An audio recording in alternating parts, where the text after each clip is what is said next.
Everyone, welcome to my channel. তো আজকে আপনাদের সাথে আমি শেয়ার করতে চলেছি কি করে বাসায় খুব অল্প খরচে অল্প সময়ে আপনারা মজাদার চিকেন নাগেটস তৈরি করতে পারেন। তো চলুন শুরু করা যাক। তো শুরুতে এখানে আমি চিকেনের ব্রেস্ট পিস নিয়ে নিয়েছি 2 কাপ পরিমাণ। ব্রেস্ট পিসগুলোকে আমি ছোট ছোট করে কেটে ব্লেন্ডারের জারে দিয়ে দিচ্ছি। এরপর এখানে আমি ব্রেডটাকে যে ভিজিয়ে রেখেছিলাম এই ব্রেডটাকে আমি দিয়ে দিচ্ছি এর মধ্যে। এটা কী করে বানিয়েছি সেটা আপনাদের সাথে শেয়ার করা যাক, চলুন। প্রথমে এখানে আমি 6 পিসের মতো ব্রেড নিয়ে নিয়েছি এবং ব্রেডের যে ব্রাউন ব্রাউন অংশগুলো আছে এই অংশগুলোকে আমি কেটে ফেলে দিচ্ছি। এরপর ব্রেডগুলোকে স্বাভাবিক তাপমাত্রার পানিতে ভালো মতো চুবিয়ে এরপর এগুলোকে চিপড়ে নিয়ে নিচ্ছি। সাথে সাথে করবেন কাজটা, না হলে কিন্তু এটা নরম হয়ে যেতে পারে এবং টেক্সচারটা যেটা আমাদের পরবর্তী মিশ্রণ ওটা কিন্তু নরম হয়ে যাবে। এর মধ্যে আমি দিচ্ছি সয়া সস 1/2 টেবিল চামচ পরিমাণ,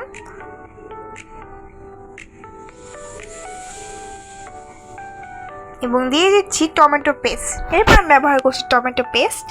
এটা আমি মূলত টমেটো সসের পরিবর্তে ব্যবহার করছি, আপনারা চাইলে টমেটো সস ব্যবহার করতে পারেন। এরপর আমি দিয়ে দিচ্ছি এখানে 2 টেবিল চামচ পরিমাণ আদা রসুন বাটা। আমি এখানে আদা রসুন বাটাটাকে একসাথে বেটে নিয়েছি। দিয়ে দিচ্ছি 1 চা চামচ লাল মরিচের গুঁড়ো, 1/2 চা চামচ গোলমরিচ গুঁড়ো দিয়ে দিচ্ছি। 1 পিস লেবুকে চিপে রস বের করে নিচ্ছি। দিয়ে দিচ্ছি 1/2 টেবিল চামচ পরিমাণ বাটার, আপনারা চাইলে এর পরিবর্তে তেলও ব্যবহার করতে পারবেন। 1 টেবিল চামচ পরিমাণ কর্নফ্লাওয়ার দিয়ে দিচ্ছি। দিয়ে দিচ্ছি 1 চা চামচ পরিমাণ লবণ। লবণটা নিজেদের স্বাদ বুঝে দিবেন, আর সয়া সসে কিন্তু লবণ থাকবে, এই পরিমাণটা বুঝে দিবেন। 1 চা চামচ চিনি দিয়ে দিচ্ছি, চিনিটা দিলে টেস্টটা ভালো আসে। সামান্য একটু পানি দিয়ে সরাসরি মিক্সিতে ব্লেন্ড করার জন্য দিয়ে দিচ্ছি। ব্লেন্ডার থেকে এটাকে আমি বের করে নিয়েছি এবং ঢাকনা দিয়ে ঢেকে 30 মিনিটের জন্য এটাকে আমি ফ্রিজে রেস্টে রেখে দিই। এদিকে আমি একটি পরিষ্কার থালায় সামান্য একটু তেল দিয়ে এটাকে মুছে নিচ্ছি এবং এই তেলটা আমি হাতেও নিয়ে নিচ্ছি। এরপর 30 মিনিট পর ফিরে এসেছি। থালাটার ওপর এটাকে ছড়িয়ে দিচ্ছি হাত দিয়ে, ভালো করে আমি স্কোয়ার শেপ দিয়ে নিচ্ছি। এরপরে স্কোয়ার শেপ দিয়ে নাগেটসের মতো 4 কোণা করে কেটে নিচ্ছি।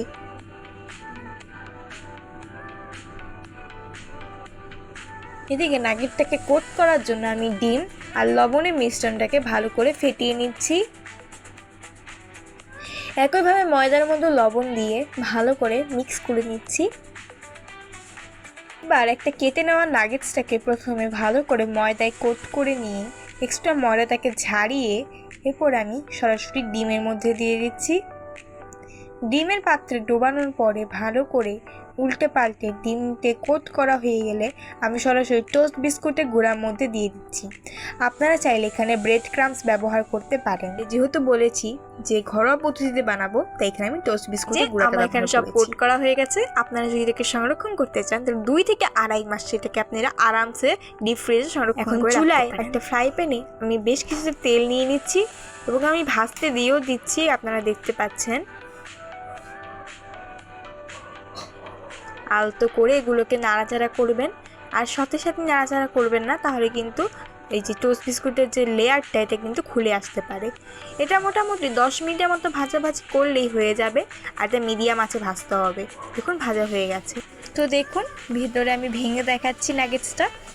দেখুন কত ভালো হয়েছে, কত জুসি হয়েছে ভিতরে, আর কত নরম হয়েছে, আর বাইরের লেয়ারটা কিন্তু তেমনই ক্রিস্পিও হয়েছে।